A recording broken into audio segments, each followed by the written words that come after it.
By 2010, it was clear that Google, Amazon, Microsoft, and others were aiming to be the company that could best store all of your content and data in the cloud and sync it on your various devices, so Jobs redoubled his efforts. As he explained it to me that fall, "We need to be the company that manages your relationship with the cloud, streams your music and videos from the cloud, stores your pictures and information, and maybe even your medical data." Apple was the first to have the insight about your computer becoming a digital hub. So we wrote all of these apps, iPhoto, iMovie, iTunes, and tied in our devices, like the iPod and iPhone and iPad, and it's worked brilliantly. But over the next few years, the hub is going to move from your computer into the cloud. So it's the same digital hub strategy, but the hub's in a different place. It means you will always have access to your content and you won't have to sync. It's important that we make this transformation because of what Clayton Christensen calls the innovator's dilemma, where people who invent something are usually the last ones to see past it, and we certainly don't want to be left behind. I'm going to take Mobile Me and make it free, and we're going to make syncing content simple. We are building a server farm in North Carolina. We can provide all the syncing you need, and that way we can lock in the customer. Jobs discussed this vision at his Monday morning meetings, and gradually it was refined to a new strategy. "I sent emails to groups of people at 2 a.m. and batted things around," he recalled. "We think about this a lot because it's not a job, it's our life." Although some board members, including Al Gore, questioned the idea of making Mobile Me free, they supported it. It would be their strategy for attracting customers into Apple's orbit for the next decade. The new service was named iCloud, and Jobs unveiled it in his keynote address to Apple's Worldwide Developers Conference in June 2011. He was still on medical leave, and for some days in May had been hospitalized with infections and pain. Some close friends urged him not to make the presentation, which would involve lots of preparation and rehearsals. But the prospect of ushering in another tectonic shift in the digital age seemed to energize him.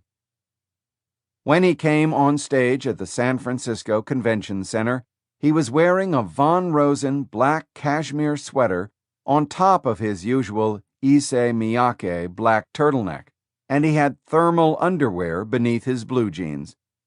But he looked more gaunt than ever.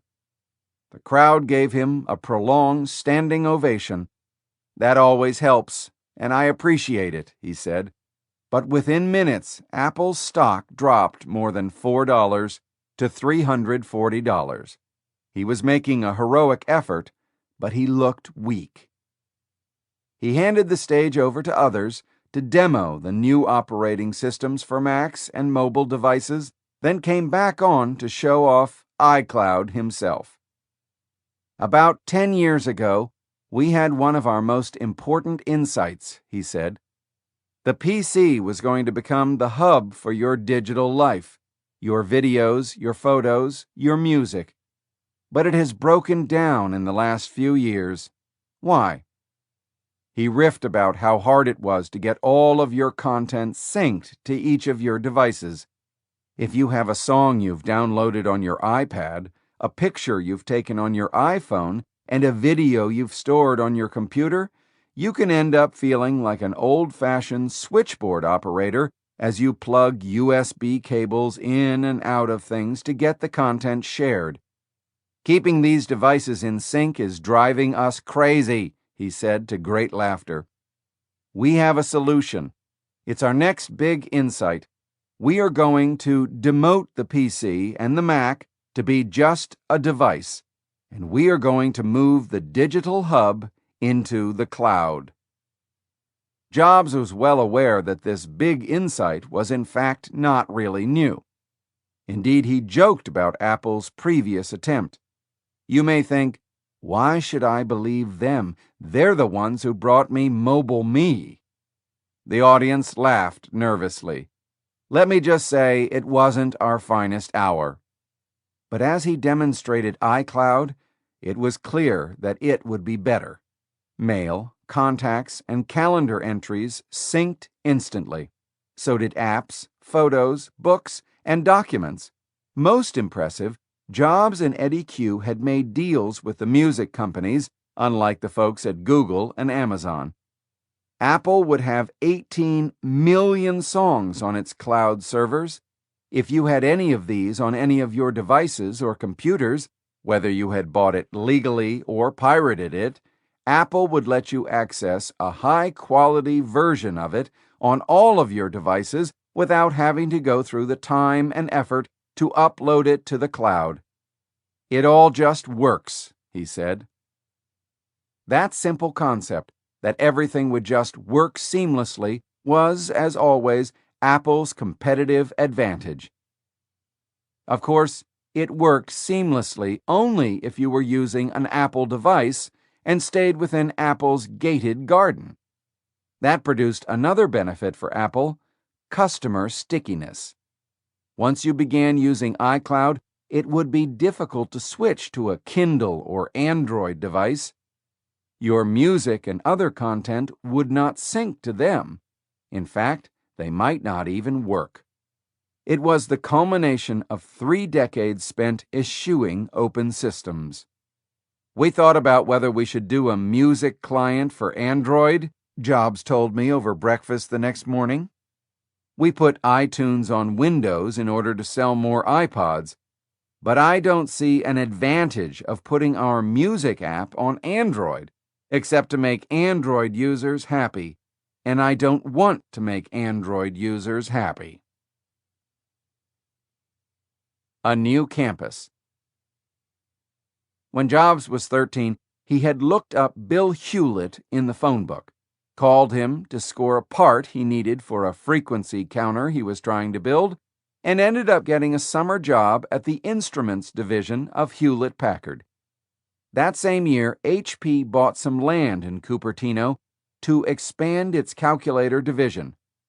Wozniak went to work there, and it was on this site that he designed the Apple I and Apple II during his moonlighting hours.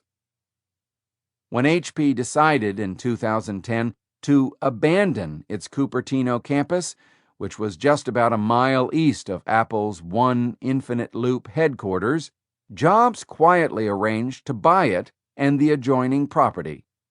He admired the way that Hewlett and Packard had built a lasting company, and he prided himself on having done the same at Apple.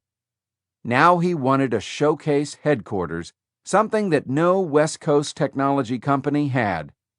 He eventually accumulated 150 acres, much of which had been apricot orchards when he was a boy, and threw himself into what would become a legacy project that combined his passion for design with his passion for creating an enduring company. "I want to leave a signature campus that expresses the values of the company for generations," he said. When he first showed me the models and plans in his living room, the building was shaped like a huge winding racetrack made of 3 joined semicircles around a large central courtyard. The walls were floor-to-ceiling glass, and the interior had rows of office pods that allowed the sunlight to stream down the aisles. "It permits serendipitous and fluid meeting spaces," he said, "and everybody gets to participate in the sunlight."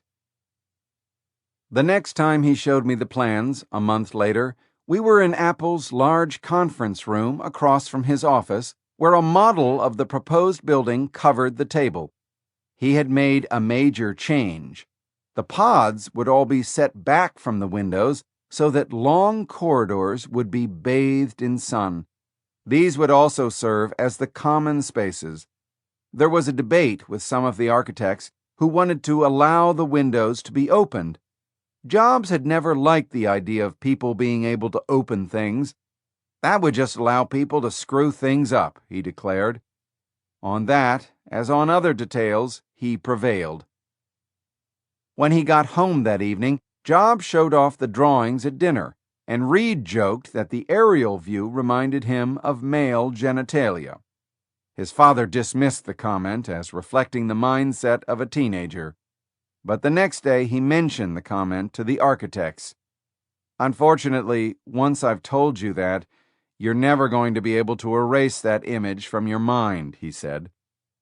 By the next time I visited, the shape had been changed to a simple circle. The new design meant there would not be a straight piece of glass in the building. All would be curved and seamlessly joined. The planned center courtyard was 800 feet across, more than 3 typical city blocks, or almost the length of 3 football fields, and he showed it to me with overlays indicating how it could surround St. Peter's Square in Rome. One of his lingering memories was of the orchards that had once dominated the area, so he hired a senior arborist from Stanford and decreed that 80% of the property would be landscaped in a natural manner with 6,000 trees. I asked him to make sure to include a new set of apricot orchards, Jobs recalled. "You used to see them everywhere, even on the corners, and they're part of the legacy of this valley." By June 2011, the plans for the 4-story, 3 million square foot building, which would hold more than 12,000 employees, were ready to unveil. He decided to do so in a quiet and unpublicized appearance before the Cupertino City Council on the day after he had announced iCloud at the Worldwide Developers Conference. Arriving without an entourage or any fanfare, and looking relaxed in the same black sweater he had worn for his developers' conference speech, he stood on a podium with clicker in hand and spent 20 minutes showing slides of the design to council members. When a rendering of the sleek, futuristic, perfectly circular building appeared on the screen, he paused and smiled. "It's like a spaceship has landed," he said. A few moments later, he added, "I think we have a shot at building the best office building in the world." The following Friday, Jobs sent an email to a colleague from the distant past, Ann Bowers, the widow of Intel's co-founder Bob Noyce. She had been Apple's human resources director and den mother in the early 1980s, in charge of reprimanding Jobs after his tantrums and tending to the wounds of his co-workers. Jobs asked if she would come see him the next day. Bowers happened to be in New York, but she came by his house that Sunday when she returned. By then he was sick again, in pain and without much energy, but he was eager to show her the renderings of the new headquarters. "You should be proud of Apple," he said. "You should be proud of what we built." Then he looked at her and asked, intently, a question that almost floored her. "Tell me, what was I like when I was young?" Bowers tried to give him an honest answer. "You were very impetuous and very difficult," she replied, "but your vision was compelling. You told us, 'The journey is the reward.' That turned out to be true." "Yes," Jobs answered. "I did learn some things along the way." Then a few minutes later, he repeated it as if to reassure Bowers and himself. "I did learn some things. I really did." Round 3. A never-ending struggle. Family ties. Jobs had an aching desire to make it to his son's graduation from high school in June 2010. "When I was diagnosed with cancer, I made my deal with God or whatever, which was that I really wanted to see Reed graduate, and that got me through 2009, he said. As a senior, Reed looked eerily like his father at 18, with a knowing and slightly rebellious smile, intense eyes, and a shock of dark hair. But from his mother, he had inherited a sweetness and painfully sensitive empathy that his father lacked. Soon after I started working on this book, he dropped in to where I was staying and, as his father often did, suggested we take a walk. He told me with an intensely earnest look that his father was not a cold, profit-seeking businessman, but was motivated by a love of what he did and a pride in the products he was making. After Jobs was diagnosed with cancer, Reed began spending his summers working in a Stanford oncology lab doing DNA sequencing to find genetic markers for colon cancer. I fantasize about Reed getting a house here in Palo Alto with his family and riding his bike to work as a doctor at Stanford, Jobs said afterward. During Reed's graduation ceremony, his father sent me an email from his iPhone that simply exulted, "Today is one of my happiest days.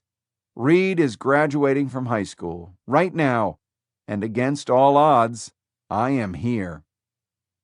That night there was a party at their house with close friends and family. Reed danced with every member of his family, including his father. Jobs' relationship with his two younger daughters was somewhat more distant. He paid less attention to Erin, who was quiet, introspective, and seemed not to know exactly how to handle him, especially when he was emitting wounding barbs. She was a poised and attractive young woman with a personal sensitivity more mature than her father's. She thought that she might want to be an architect, perhaps because of her father's interest in the field, and she had a good sense of design. But when her father was showing Reed the drawings for the new Apple campus, she sat on the other side of the kitchen, and it seemed not to occur to him to call her over as well. Her big hope that spring of 2010 was that her father would take her to the Oscars. She loved the movies. Even more, she wanted to fly with her father on his private plane and walk up the red carpet with him. Powell was quite willing to forego the trip and tried to talk her husband into taking Erin, but he dismissed the idea. At one point, as I was finishing this book, Powell told me that Erin wanted to give me an interview. It's not something that I would have requested, since she was then just turning 16, but I agreed. The point Erin emphasized was that she understood why her father was not always attentive, and she accepted that. He does his best to be both a father and the CEO of Apple, and he juggles those pretty well, she said. Sometimes I wish I had more of his attention, but I know the work he's doing is very important, and I think it's really cool, so I'm fine. I don't really need more attention. Jobs had promised to take each of his children on a trip of their choice when they became teenagers. Reed chose to go to Kyoto, knowing how much his father was entranced by the Zen calm of that beautiful city. Not surprisingly, when Erin turned 13 in 2008, she chose Kyoto as well. Her father's illness caused him to cancel the trip, so he promised to take her in 2010 when he was better. But that June he decided he didn't want to go. Erin was crestfallen but didn't protest. Instead, her mother took her to France with family friends, and they rescheduled the Kyoto trip for July. Their younger daughter, Eve, was quite a different story. She was spunky, self-assured, and in no way intimidated by her father. Eve was an expert at the difficult task of pinning her father down. She often called his assistant at work directly to make sure something got put on his calendar. Jobs came to appreciate her spirit and see a lot of himself in her. "She's a pistol and has the strongest will of any kid I've ever met," he said. "She's so smart that she can roll over people a bit, so that means she can alienate people, and she finds herself alone. She's in the process of learning how to be who she is, but tempers it around the edges so that she can have the friends that she needs." Jobs' relationship with his wife was sometimes complicated, but always loyal. Savvy and compassionate, Laureen Powell was a stabilizing influence and an example of his ability to compensate for some of his selfish impulses by surrounding himself with strong-willed and sensible people. Early in their marriage, she co-founded and launched College Track, a national after-school program that helps disadvantaged kids graduate from high school and get into college. In February 2010, Jobs celebrated his 55th birthday with just his family. The kitchen was decorated with streamers and balloons, and his kids gave him a red velvet toy crown, which he wore. Now that he had recovered from a grueling year of health problems, Powell hoped that he would become more attentive to his family. But for the most part, he resumed his focus on his work. Like many great men whose gifts are extraordinary, he's not extraordinary in every realm, she said. He doesn't have social graces, such as putting himself in other people's shoes, but he cares deeply about empowering humankind, the advancement of humankind, and putting the right tools in their hands. President Obama. On a trip to Washington in the early fall of 2010, Powell had met with some of her friends at the White House who told her that President Obama was going to Silicon Valley that October. She suggested that he might want to meet with her husband. Obama's aides liked the idea. It fit into his new emphasis on competitiveness. There was one problem. When Powell told her husband, he said he didn't want to do it. He was annoyed that she had arranged it behind his back. The standoff went on for 5 days. She called in Reed, who was at Stanford, to come home for dinner and try to persuade his father. Jobs finally relented.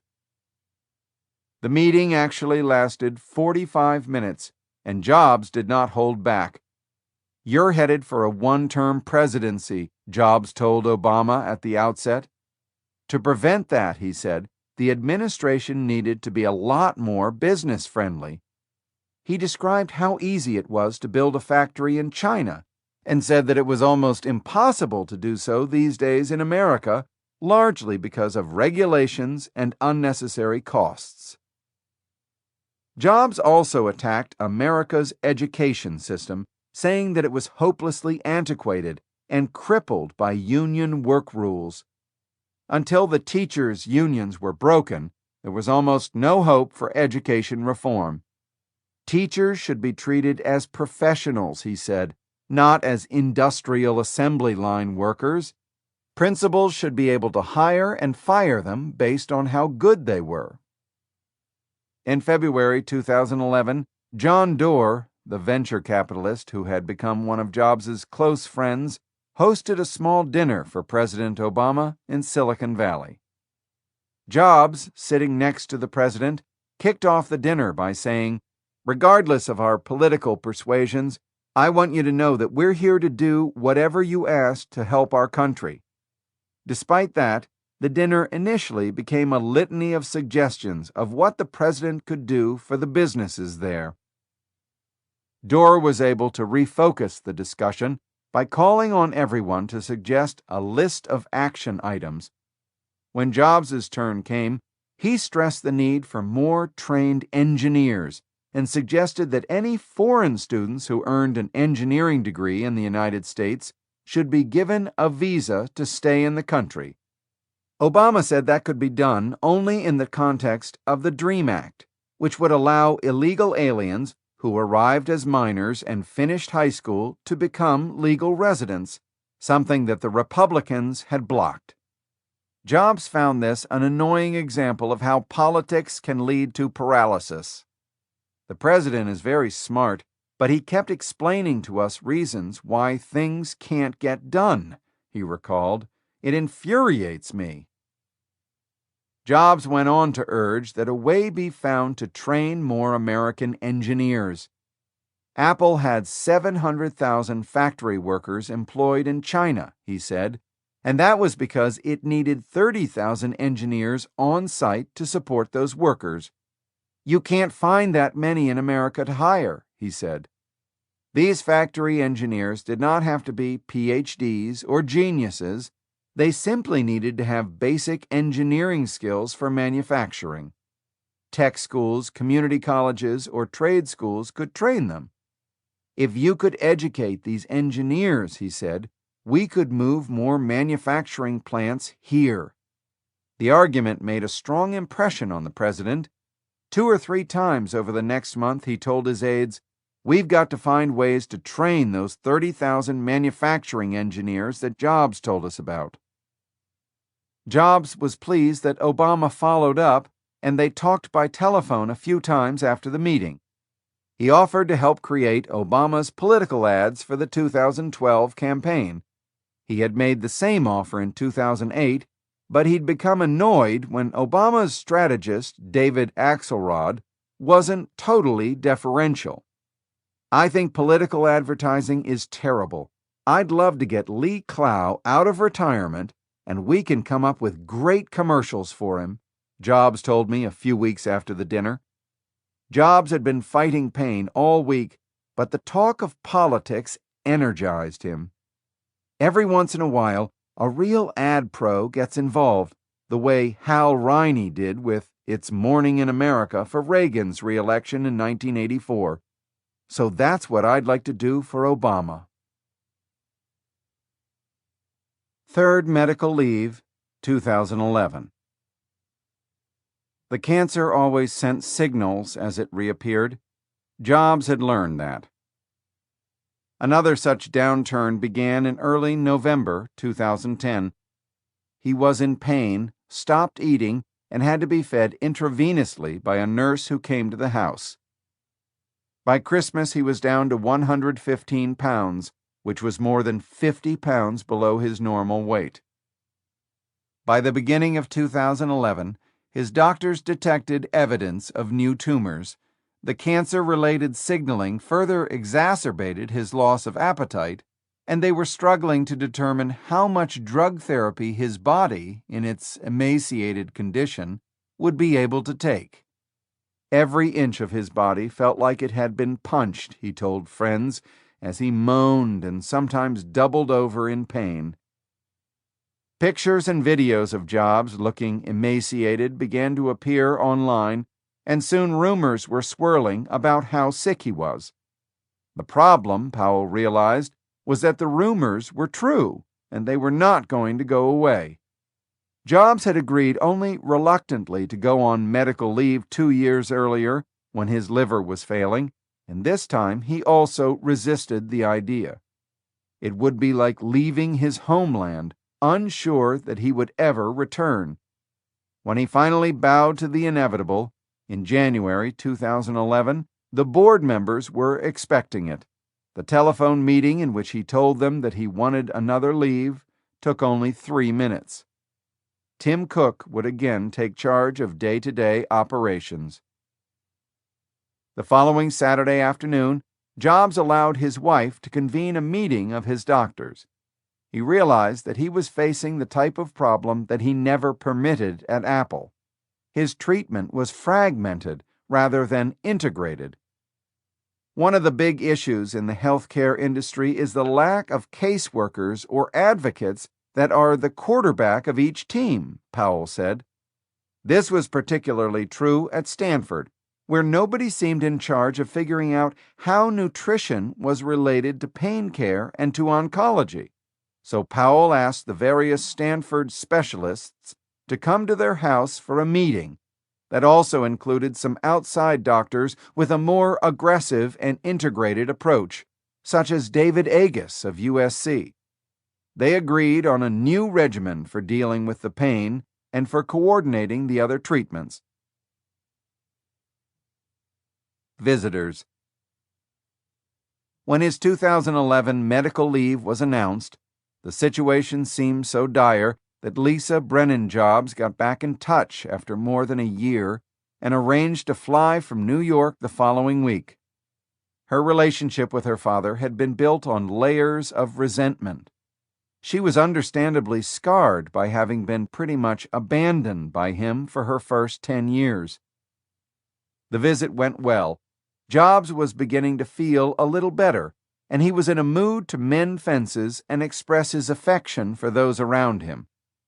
I hadn't been sure I wanted her to visit because I was sick and didn't want other complications, but I'm very glad she came. It helped settle a lot of things in me. The announcement of Jobs' 2011 medical leave prompted others to make a pilgrimage to the house in Palo Alto. Bill Clinton, for example, came by and talked about everything from the Middle East to American politics.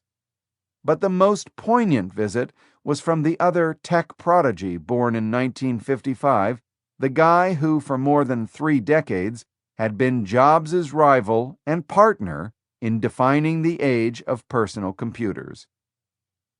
Bill Gates had never lost his fascination with Jobs. In the spring of 2011, I was at a dinner with him in Washington, where he had come to discuss his foundation's global health endeavors. He expressed amazement at the success of the iPad and how Jobs, even while sick, was focusing on ways to improve it. Here I am, merely saving the world from malaria and that sort of thing, and Steve is coming up with amazing new products, he said wistfully. Maybe I should have stayed in that game. He smiled to make sure that I knew he was joking, or at least half joking. Gates made arrangements to visit Jobs. Early one afternoon, he drove to Jobs' house, walked through the back gate to the open kitchen door, and saw Eve studying at the table. "Is Steve around?" he asked. Eve pointed him to the living room. They spent more than 3 hours together, just the two of them, reminiscing. "We were like the old guys in the industry looking back," Jobs recalled. "He was happier than I've ever seen him, and I kept thinking how healthy he looked." Gates was similarly struck by how Jobs, though scarily gaunt, had more energy than he expected. Jobs asked some questions about education, and Gates sketched out his vision of what schools in the future would be like, with students watching lectures and video lessons on their own while using the classroom time for discussions and problem solving. They also talked a lot about the joys of family, including how lucky they were to have good kids and be married to the right women. We laughed about how fortunate it was that he met Laureen, and she's kept him semi-sane, and I met Melinda, and she's kept me semi-sane, Gates recalled. We also discussed how it's challenging to be one of our children, and how do we mitigate that. It was pretty personal. As their hours together drew to a close, Gates complimented Jobs on the incredible stuff he had created and for being able to save Apple in the late 1990s from the bozos who were about to destroy it.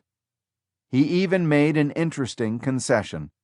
Throughout their careers, they had adhered to competing philosophies on one of the most fundamental of all digital issues: whether hardware and software should be tightly integrated or more open. "I used to believe that the open, horizontal model would prevail," Gates told him, "but you proved that the integrated, vertical model could also be great." Jobs responded with his own admission. "Your model worked too," he said.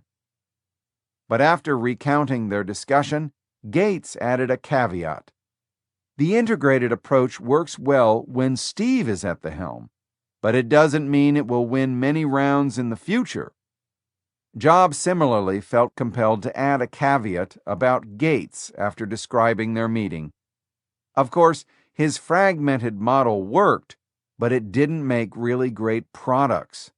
It produced crappy products. That was the problem, the big problem, at least over time. That day has come. Jobs had many other ideas and projects that he hoped to develop.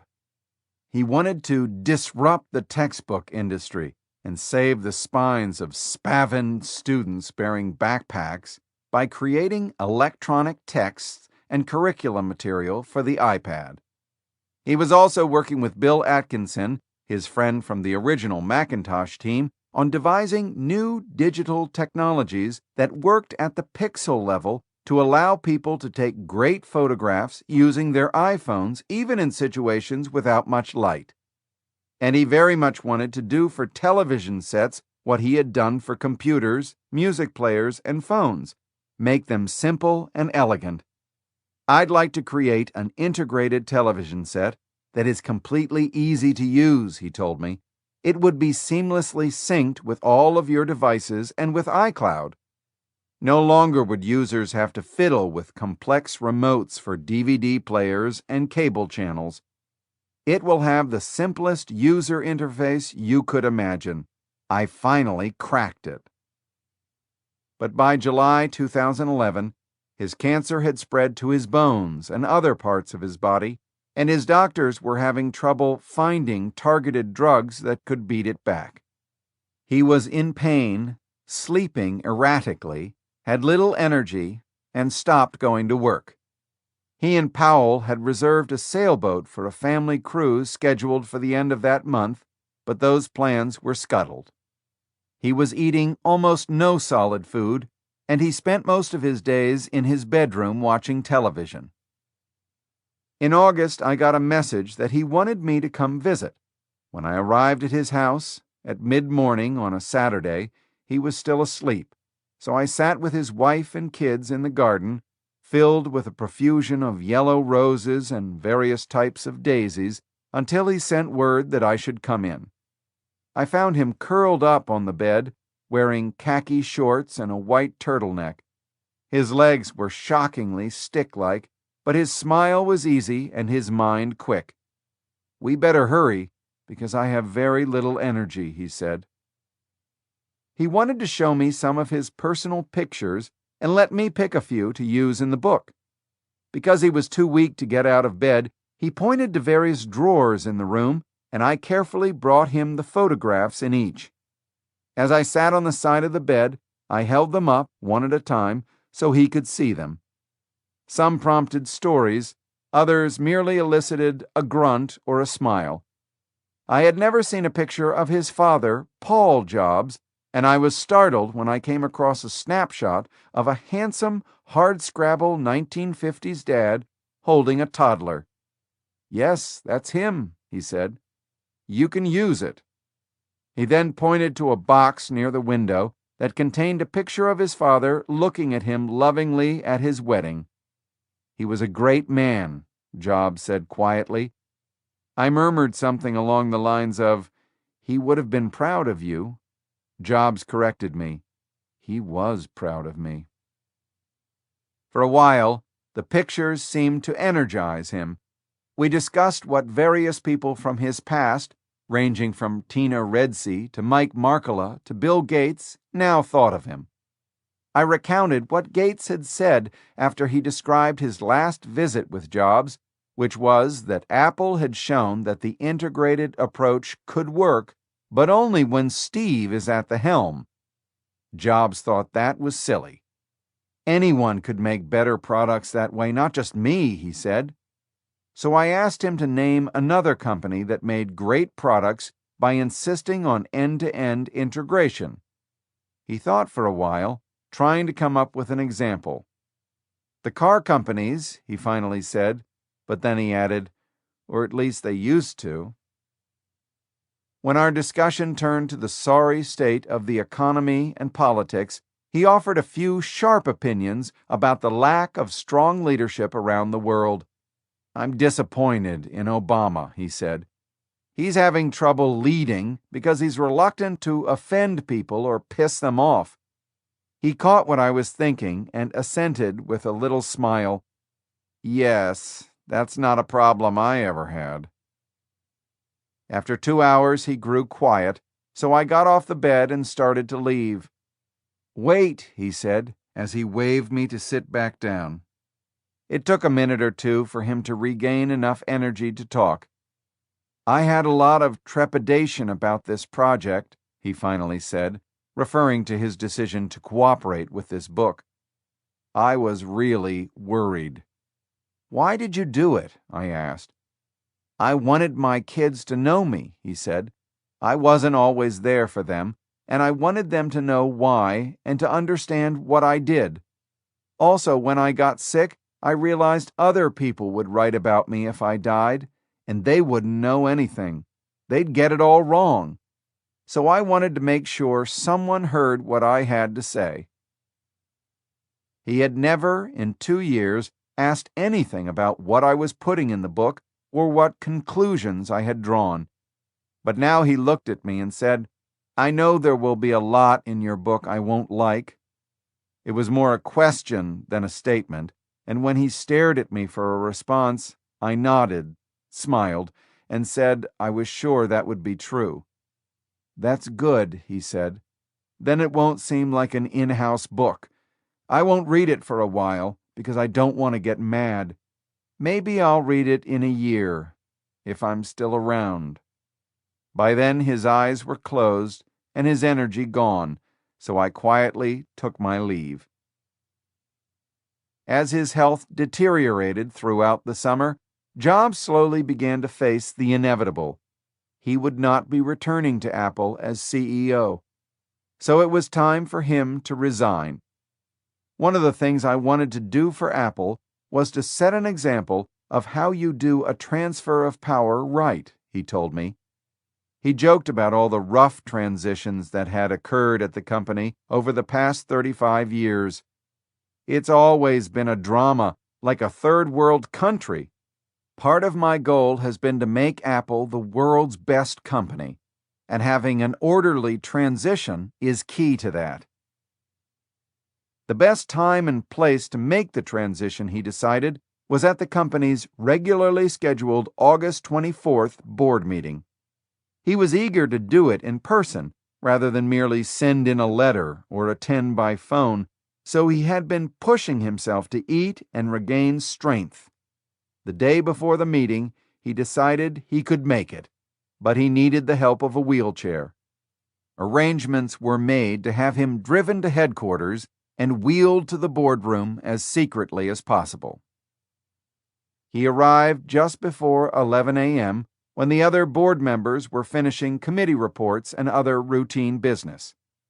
Most knew what was about to happen, but instead of going right to the topic on everyone's mind, Tim Cook and Peter Oppenheimer, the chief financial officer, went through the results for the quarter and the projections for the year ahead. Then Jobs said quietly that he had something personal to say. Cook asked if he and the other top managers should leave, and Jobs paused for more than 30 seconds before he decided they should. Once the room was cleared of all but the 6 outside directors, he began to read aloud from a letter he had dictated and revised over the previous weeks. "I have always said if there ever came a day when I could no longer meet my duties and expectations as Apple's CEO, I would be the first to let you know," it began. Unfortunately, that day has come. The letter was simple, direct, and only 8 sentences long. In it, he suggested that Cook replace him, and he offered to serve as chairman of the board. "I believe Apple's brightest and most innovative days are ahead of it, and I look forward to watching and contributing to its success in a new role." There was a long silence. Al Gore was the first to speak, and he listed Jobs' accomplishments during his tenure. Mickey Drexler added that watching Jobs transform Apple was the most incredible thing I've ever seen in business, and Art Levinson praised Jobs' diligence in ensuring that there was a smooth transition. Campbell said nothing, but there were tears in his eyes as the formal resolutions transferring power were passed. Over lunch, Scott Forstall, in charge of iPhone software, and Phil Schiller, chief of marketing, came in to display mock-ups of some products that Apple had in the pipeline.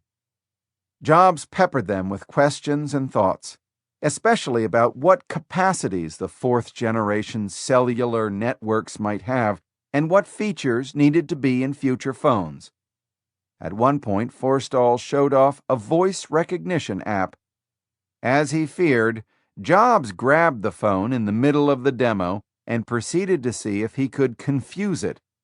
"What's the weather in Palo Alto?" he asked. The app answered. After a few more questions, Jobs challenged it. "Are you a man or a woman?" Amazingly, the app answered in its robotic voice, "They did not assign me a gender." For a moment, the mood lightened. When the talk turned to tablet computing, some expressed a sense of triumph that HP had suddenly given up the field, unable to compete with the iPad. But Jobs turned somber and declared that it was actually a sad moment. Hewlett and Packard built a great company, and they thought they had left it in good hands, he said, but now it's being dismembered and destroyed. It's tragic. I hope I've left a stronger legacy so that will never happen at Apple. As he prepared to leave, the board members gathered around to give him a hug. After meeting with his executive team to explain the news, Jobs rode home with George Riley. When they arrived at the house, Powell was in the backyard harvesting honey from her hives with help from Eve. They took off their screen helmets and brought the honey pot to the kitchen where Reed and Aaron had gathered so that they could all celebrate the graceful transition. Jobs took a spoonful of the honey and pronounced it wonderfully sweet. That evening, he stressed to me that his hope was to remain as active as his health allowed. "I'm going to work on new products and marketing and the things that I like," he said. But when I asked how it really felt to be relinquishing control of the company he had built, his tone turned wistful and he shifted into the past tense. "I've had a very lucky career, a very lucky life," he replied. "I've done all that I can do." The brightest heaven of invention. Firewire. His personality was reflected in the products he created, just as the core of Apple's philosophy, from the original Macintosh in 1984 to the iPad a generation later, was the end-to-end integration of hardware and software. So too was it the case with Steve Jobs. His passions, perfectionism, demons, desires, artistry, devilry, and obsession for control were interwoven with his approach to business and the innovative products that resulted. The unified field theory that ties together Jobs' personality and products begins with his most salient trait, his intensity. His silences could be as searing as his rants. He had taught himself to stare without blinking.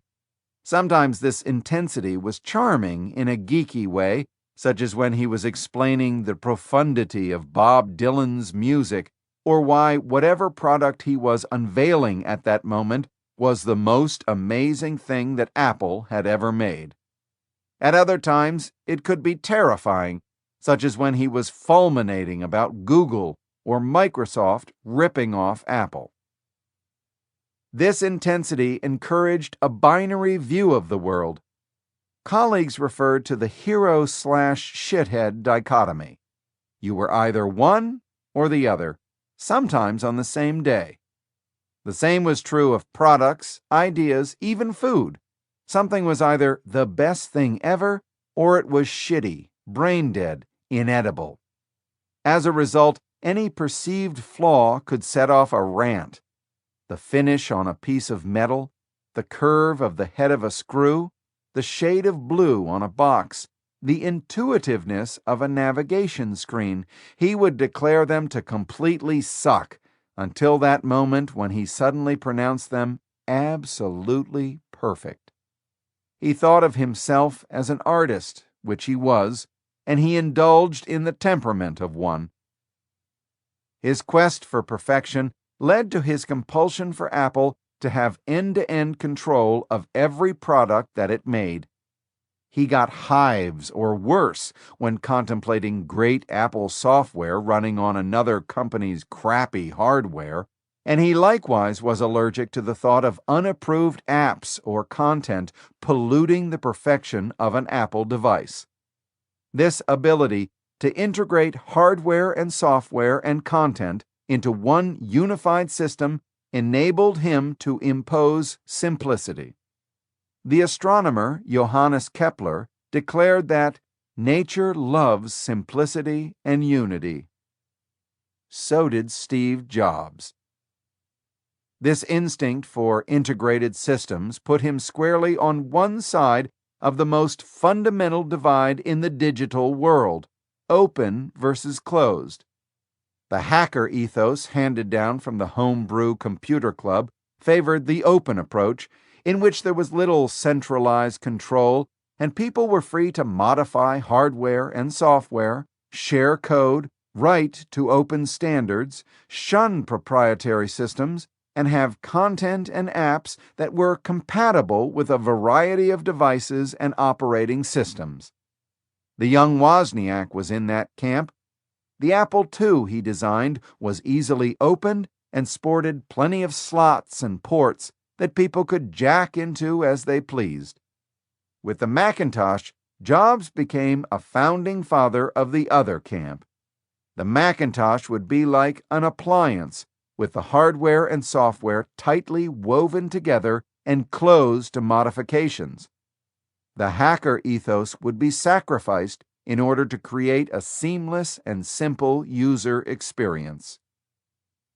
This led Jobs to decree that the Macintosh operating system would not be available for any other company's hardware. Microsoft pursued the opposite strategy, allowing its Windows operating system to be promiscuously licensed. That did not produce the most elegant computers, but it did lead to Microsoft's dominating the world of operating systems. After Apple's market share shrank to less than 5%, Microsoft's approach was declared the winner in the personal computer realm. In the longer run, however, there proved to be some advantages to Jobs' model. Even with a small market share, Apple was able to maintain a huge profit margin while other computer makers were commoditized. In 2010, for example, Apple had just 7% of the revenue in the personal computer market, but it grabbed 35% of the operating profit. More significantly, in the early 2000s, Jobs' insistence on end-to-end integration gave Apple an advantage in developing a digital hub strategy which allowed your desktop computer to link seamlessly with a variety of portable devices. The iPod, for example, was part of a closed and tightly integrated system. To use it, you had to use Apple's iTunes software and download content from its iTunes store. The result was that the iPod, like the iPhone and iPad that followed, was an elegant delight in contrast to the kludgy rival products that did not offer a seamless end-to-end experience. The strategy worked. In May 2000, Apple's market value was 1/20th that of Microsoft. In May 2010, Apple surpassed Microsoft as the world's most valuable technology company, and by September 2011, it was worth 70% more than Microsoft. In the first quarter of 2011, the market for Windows PCs shrank by 1%, while the market for Macs grew 28%. By then, the battle had begun anew in the world of mobile devices. Google took the more open approach, and it made its Android operating system available for use by any maker of tablets or cell phones. By 2011, its share of the mobile market matched Apple's. The drawback of Android's openness was the fragmentation that resulted. Various handset and tablet makers modified Android into dozens of variants and flavors, making it hard for apps to remain consistent or make full use of its features. There were merits to both approaches. Some people wanted the freedom to use more open systems and have more choices of hardware. Others clearly preferred Apple's tight integration and control, which led to products that had simpler interfaces, longer battery life, greater user friendliness, and easier handling of content. The downside of Jobs' approach was that his desire to delight the user led him to resist empowering the user. Among the most thoughtful proponents of an open environment is Jonathan Zittrain of Harvard. He begins his book, The Future of the Internet and How to Stop It, with the scene of Jobs introducing the iPhone, and he warns of the consequences of replacing personal computers with sterile appliances tethered to a network of control. Even more fervent is Cory Doctorow, who wrote a manifesto called Why I Won't Buy an iPad for Boing Boing. There's a lot of thoughtfulness and smarts that went into the design, but there's also a palpable contempt for the owner, he wrote. Buying an iPad for your kids isn't a means of jump-starting the realization that the world is yours to take apart and reassemble. It's a way of telling your offspring that even changing the batteries is something you have to leave to the professionals. For Jobs, belief in an integrated approach was a matter of righteousness. We do things not because we are control freaks, he explained. We do them because we want to make great products, because we care about the user, and because we like to take responsibility for the entire experience rather than turn out the crap that other people make. He also believed he was doing people a service. They're busy doing whatever they do best, and they want us to do what we do best. Their lives are crowded. They have other things to do than think about how to integrate their computers and devices. This approach sometimes went against Apple's short-term business interests, but in a world filled with junky devices, inscrutable error messages, and annoying interfaces, it led to astonishing products marked by beguiling user experiences. Using an Apple product could be as sublime as walking in one of the Zen gardens of Kyoto that Jobs loved, and neither experience was created by worshiping at the altar of openness or by letting 1,000 flowers bloom. Sometimes it's nice to be in the hands of a control freak. Jobs' intensity was also evident in his ability to focus. He would set priorities, aim his laser attention on them, and filter out distractions. If something engaged him, the user interface for the original Macintosh, the design of the iPod and iPhone, getting music companies into the iTunes store, he was relentless. But if he did not want to deal with something, a legal annoyance, a business issue, his cancer diagnosis, a family tug, he would resolutely ignore it. That focus allowed him to say no. He got Apple back on track by cutting all except a few core products. He made devices simpler by eliminating buttons, software simpler by eliminating features, and interfaces simpler by eliminating options. He attributed his ability to focus and his love of simplicity to his Zen training. It honed his appreciation for intuition, showed him how to filter out anything that was distracting or unnecessary, and nurtured in him an aesthetic based on minimalism. Unfortunately, his Zen training never quite produced in him a Zen-like calm or inner serenity, and that, too, is part of his legacy. He was often tightly coiled and impatient, traits he made no effort to hide. Most people have a regulator between their mind and mouth that modulates their brutish sentiments and spikiest impulses, not Jobs. He made a point of being brutally honest. My job is to say when something sucks rather than sugarcoat it, he said. This made him charismatic and inspiring, yet also, to use the technical term, an asshole at times. Andy Hertzfeld once told me, "The one question I'd truly love Steve to answer is, why are you sometimes so mean?" Even his family members wondered whether he simply lacked the filter that restrains people from venting their wounding thoughts or willfully bypassed it. Jobs claimed it was the former. "This is who I am, and you can't expect me to be someone I'm not," he replied when I asked him the question. But I think he actually could have controlled himself if he had wanted. When he hurt people, it was not because he was lacking in emotional awareness. Quite the contrary. He could size people up, understand their inner thoughts, and know how to relate to them, cajole them, or hurt them at will.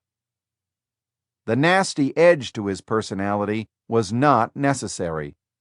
It hindered him more than it helped him, but it did at times serve a purpose.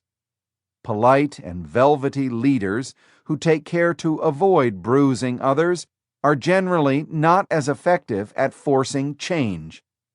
Dozens of the colleagues whom Jobs most abused ended their litany of horror stories by saying that he got them to do things they never dreamed possible.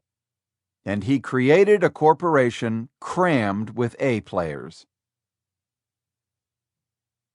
The saga of Steve Jobs is the Silicon Valley creation myth writ large, launching a startup in his parents' garage and building it into the world's most valuable company. He didn't invent many things outright, but he was a master at putting together ideas, art, and technology in ways that invented the future. He designed the Mac after appreciating the power of graphical interfaces in a way that Xerox was unable to do, and he created the iPod after grasping the joy of having 1,000 songs in your pocket in a way that Sony, which had all the assets and heritage, never could accomplish. Some leaders push innovations by being good at the big picture. Others do so by mastering details. Jobs did both relentlessly. As a result, he launched a series of products over 3 decades that transformed whole industries. The Apple II, which took Wozniak's circuit board and turned it into the first personal computer that was not just for hobbyists. The Macintosh, which begat the home computer revolution and popularized graphical user interfaces. Toy Story and other Pixar blockbusters, which opened up the miracle of digital imagination. Apple Stores, which reinvented the role of a store in defining a brand. The iPod, which changed the way we consume music. The iTunes Store, which saved the music industry. The iPhone, which turned mobile phones into music, photography, video, email, and web devices. The App Store, which spawned a new content creation industry. The iPad, which launched tablet computing and offered a platform for digital newspapers, magazines, books, and videos. iCloud, which demoted the computer from its central role in managing our content and let all of our devices sync seamlessly. And Apple itself, which Jobs considered his greatest creation, a place where imagination was nurtured, applied, and executed in ways so creative that it became the most valuable company on earth. Was he smart? No, not exceptionally. Instead, he was a genius. His imaginative leaps were instinctive, unexpected, and at times magical. He was indeed an example of what the mathematician Mark Kotz called a magician genius, someone whose insights come out of the blue and require intuition more than mere mental processing power. Like a pathfinder, he could absorb information, sniff the winds, and sense what lay ahead. Steve Jobs thus became the business executive of our era, who is most certain to be remembered a century from now, History will place him in the pantheon right next to Edison and Ford. More than anyone else of his time, he made products that were completely innovative, combining the power of poetry and processors. With a ferocity that could make working with him as unsettling as it was inspiring, he also built the world's most creative company. And he was able to infuse into its DNA the design sensibilities, perfectionism, and imagination that make it likely to be, even decades from now, the company that thrives best at the intersection of artistry and technology. And one more thing. Biographers are supposed to have the last word, but this is a biography of Steve Jobs. Even though he did not impose his legendary desire for control on this project, I suspect that I would not be conveying the right feel for him, the way he asserted himself in any situation, if I just shuffled him onto history's stage without letting him have some last words. Over the course of our conversations, there were many times when he reflected on what he hoped his legacy would be. Here are those thoughts in his own words. My passion has been to build an enduring company where people were motivated to make great products. Everything else was secondary. Sure, it was great to make a profit because that was what allowed you to make great products. But the products, not the profits, were the motivation. Scully flipped these priorities to where the goal was to make money. It's a subtle difference, but it ends up meaning everything. The people you hire, who gets promoted, what you discuss in meetings. Some people say, give the customers what they want, but that's not my approach. Our job is to figure out what they're going to want before they do. I think Henry Ford once said, if I'd asked customers what they wanted, they would have told me a faster horse. People don't know what they want until you show it to them. That's why I never rely on market research. Our task is to read things that are not yet on the page. Edwin Land of Polaroid talked about the intersection of the humanities and science. I like that intersection. There's something magical about that place. There are a lot of people innovating, and that's not the main distinction of my career.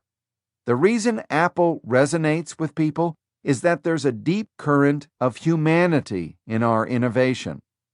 I think great artists and great engineers are similar in that they both have a desire to express themselves. In fact, some of the best people working on the original Mac were poets and musicians on the side. In the 70s, computers became a way for people to express their creativity. Great artists like Leonardo da Vinci and Michelangelo were also great at science. Michelangelo knew a lot about how to quarry stone, not just how to be a sculptor. People pay us to integrate things for them because they don't have the time to think about this stuff 24/7. If you have an extreme passion for producing great products, it pushes you to be integrated, to connect your hardware and your software and content management. You want to break new ground, so you have to do it yourself. If you want to allow your products to be open to other hardware or software, you have to give up some of your vision. At different times in the past, there were companies that exemplified Silicon Valley. It was Hewlett-Packard for a long time. Then in the semiconductor era, it was Fairchild and Intel. I think that it was Apple for a while, and then that faded. And then today, I think it's Apple and Google, and a little more so Apple. I think Apple has stood the test of time. It's been around for a while, but it's still at the cutting edge of what's going on. It's easy to throw stones at Microsoft. They've clearly fallen from their dominance. They've become mostly irrelevant. And yet I appreciate what they did and how hard it was. They were very good at the business side of things. They were never as ambitious product-wise as they should have been. Bill likes to portray himself as a man of the product, but he's really not. He's a business person. Winning business was more important than making great products. He ended up the wealthiest guy around, and if that was his goal, then he achieved it. But it's never been my goal, and I wonder, in the end, if it was his goal. I admire him for the company he built. It's impressive, and I enjoyed working with him. He's bright and actually has a good sense of humor. But Microsoft never had the humanities and liberal arts in its DNA. Even when they saw the Mac, they couldn't copy it well. They totally didn't get it. I have my own theory about why decline happens at companies like IBM or Microsoft. The company does a great job, innovates, and becomes a monopoly or close to it in some field, and then the quality of the product becomes less important. The company starts valuing the great salesman because they're the ones who can move the needle on revenues, not the product engineers and designers. So the salespeople end up running the company. John Akers at IBM was a smart, eloquent, fantastic salesperson, but he didn't know anything about product. The same thing happened at Xerox.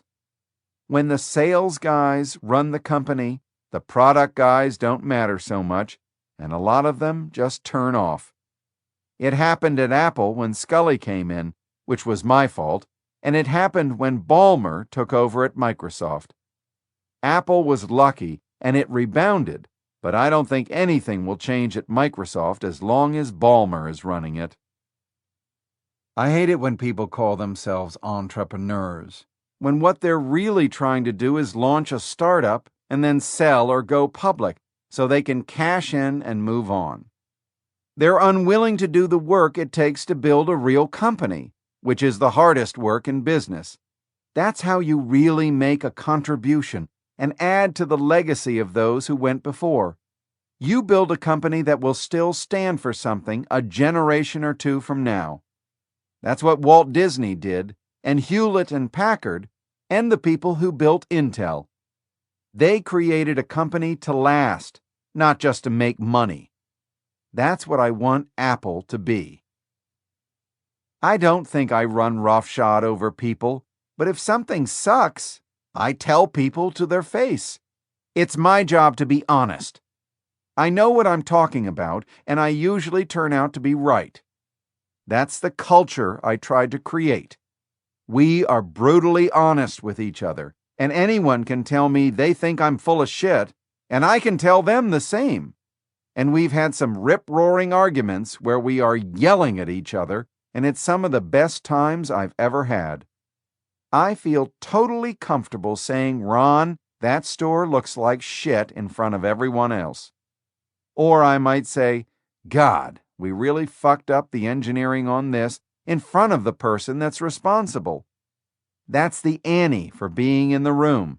You've got to be able to be super honest. Maybe there's a better way, a gentleman's club where we all wear ties and speak in this Brahmin language and velvet code words, but I don't know that way because I am middle class from California. I was hard on people sometimes, probably harder than I needed to be. I remember the time when Reed was 6 years old, coming home, and I had just fired somebody that day, and I imagined what it was like for that person to tell his family and his young son that he had lost his job. It was hard, but somebody's got to do it. I figured that it was always my job to make sure that the team was excellent, and if I didn't do it, nobody was going to do it. You always have to keep pushing to innovate. Dylan could have sung protest songs forever and probably made a lot of money, but he didn't. He had to move on, and when he did, by going electric in 1965, he alienated a lot of people. His 1966 Europe tour was his greatest. He would come on and do a set of acoustic guitar, and the audiences loved him.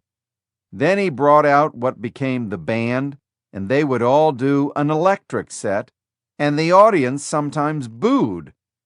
There was one point where he was about to sing Like a Rolling Stone, and someone from the audience yells, "Judas!" And Dylan then says, "Play it fucking loud." And they did. The Beatles were the same way. They kept evolving, moving, refining their art. That's what I've always tried to do, keep moving. Otherwise, as Dylan says, if you're not busy being born, you're busy dying. What drove me?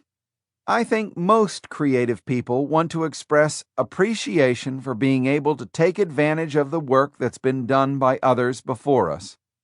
I didn't invent the language or mathematics I use.